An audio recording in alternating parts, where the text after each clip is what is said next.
Hey everyone, and welcome back to the channel. Today, we're journeying to the city of Zhangjiagang in China's Jiangsu province to explore a place where history, nature, and spirituality meet.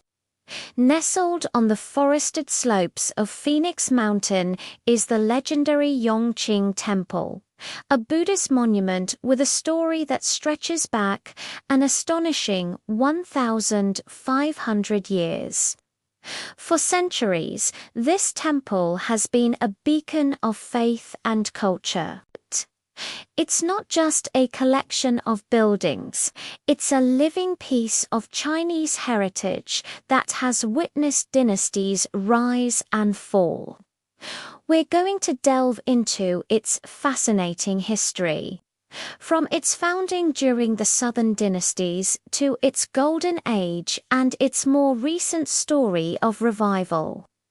The story of Yongqing Temple begins around the 6th century. It's said that the residence of an imperial official named Liu Xiaoben was transformed into a place of worship, officially establishing the temple. This act made it one of the famed 480 temples of the Southern dynasties, a poetic phrase that captures the incredible boom in Buddhist construction during that era. From these early days, with the support of local officials and dedicated monks, Yongqing Temple grew in both spiritual importance and cultural fame. Its location was key. Set on the western flank of Phoenix Mountain, the temple seems to rise directly from the steep wooded terrain, giving it a sense of being elevated above the everyday world. At its peak, the temple grounds were vast, covering about 5.7 hectares or 14 acres. Imagine a sprawling complex of halls and courtyards spread across terraces carved into the mountainside.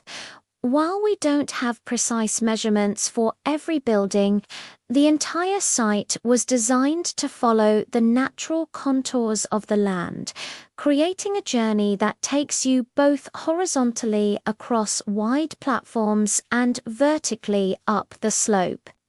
The ascent itself becomes part of the spiritual experience. So, how were these magnificent structures built? Over its long history, Yongqing Temple has been a showcase of classic Chinese architecture. The main halls were built using traditional timber frame construction. Think massive wooden posts and beams connected with intricate joinery, supporting gracefully curved tile roofs with those iconic upturned eaves. Because it's on a mountain, everything rests on sturdy stone foundations and terraces. These stone platforms are what allow the wooden halls to sit securely on the steep hillside. The roofs are covered in traditional clay tiles, often adorned with decorative figures like dragons and phoenixes. And while much of what we see today is a modern reconstruction, it faithfully follows these ancient principles, sometimes with hidden reinforcements to ensure it lasts for centuries more. Walking through Yongqing Temple is like ascending through layers of Buddhist cosmology. The layout is typical for a mountain temple, starting with the mountain gate at the base. This gate acts as a symbolic threshold, separating the secular world from the sacred grounds within. As you climb, you first encounter the Hall of the Heavenly Kings, home to imposing statues of the four celestial guardians. Further up, you reach the heart of the temple, the Mahavira Hall. This is the main prayer hall, where the principal statues of the Buddha are enshrined. But one of the temple's most celebrated features was its Arhat Hall. It was famous for housing 16 statues of the Arhats, the enlightened disciples of the Buddha. Legend has it these incredible sculptures were created by the master sculptor Yang Dynasty during the Tang Dynasty, making them priceless artistic treasures. The temple was also famous for its three wonders. First, a magnificent cypress tree said to be 1,000 years old. Second, a flesh-body bodhisattva, the naturally preserved body of a highly revered monk. And third, a natural stone well that never ran dry. These elements blended nature, legend, and spirituality, drawing pilgrims from all over. The temple's history is a dramatic cycle of flourishing, decline, and rebirth. Its golden age was arguably during the 10th dynasty, from the 7th to the 10th century. It was so renowned that the famous monk Zhangjiagang, known for bringing Buddhism to Japan, is said to have stayed here before his historic voyage. The presence of master artists and sculptors during this time cements its status as a major cultural hub. The temple saw numerous repairs and expansions during the Ming and Qing dynasties, showing its continued importance over the centuries. However, like many historic sites in China, it suffered greatly during the mid-20th century. By 1958, the ancient halls were reduced to ruins, and its legendary three wonders were tragically lost or damaged. For decades, the site lay dormant. But in 1993, a major reconstruction project began. Working from the original site, builders and artisans brought the temple back to life.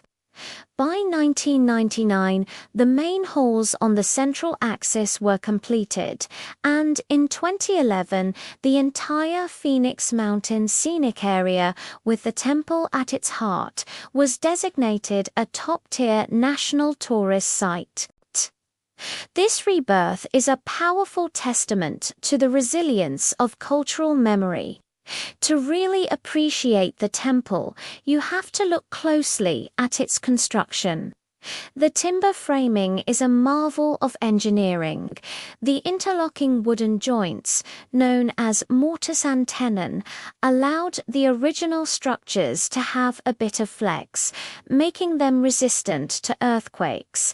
The extensive stonework, from retaining walls to staircases, is just as impressive, anchoring the entire complex to the mountain. The decorative details are what bring the architecture to life. Look up at the brightly painted eaves and the complex bracket sets that support the roof.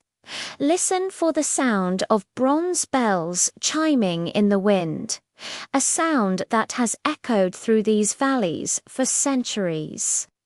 Even though the current temple is a reconstruction, it was built with a deep respect for these traditional crafts, aiming to preserve the look and feel of its ancient predecessor. Today, Yongqing Temple is a vibrant, active place. It serves as both a functioning monastery for monks and a popular destination for tourists seeking history, nature, and a moment of peace. Visitors can climb the stone steps, breathe in the scent of incense, and experience the unique atmosphere of a sacred mountain. However, the story of renewal is tinged with a reminder of fragility. In late 2025, a fire tragically damaged the Wenchang Pavilion, a prominent structure at the top of the temple complex. Thankfully, no one was hurt, and authorities confirmed it was a modern reconstruction, not an ancient original. But the event underscores the constant need for vigilance and preservation at our world's heritage sites. Restoration efforts are already being planned. So, what is the enduring legacy of Yongqing Temple? It's more than just a collection of beautiful buildings. It's a spiritual anchor, a living archive of art and history, and a stunning example of how architecture can blend seamlessly with nature. As you walk from the lower gate through the grand halls and up towards the summit, you are tracing the footsteps of countless pilgrims and visitors over 1,500 years. The temple's story is one of constant change, of ruin and renewal, of loss and rediscovery. Yet, its core essence remains a special place where the human spirit, the natural world, and a profound sense of peace converge. It stands today both ancient and alive, a powerful symbol of endurance. Thanks so much for joining me on this exploration of Yongqing Temple. If you enjoyed this video, please give it a like and don't forget to subscribe for more journeys into the world's most incredible places. See you next time.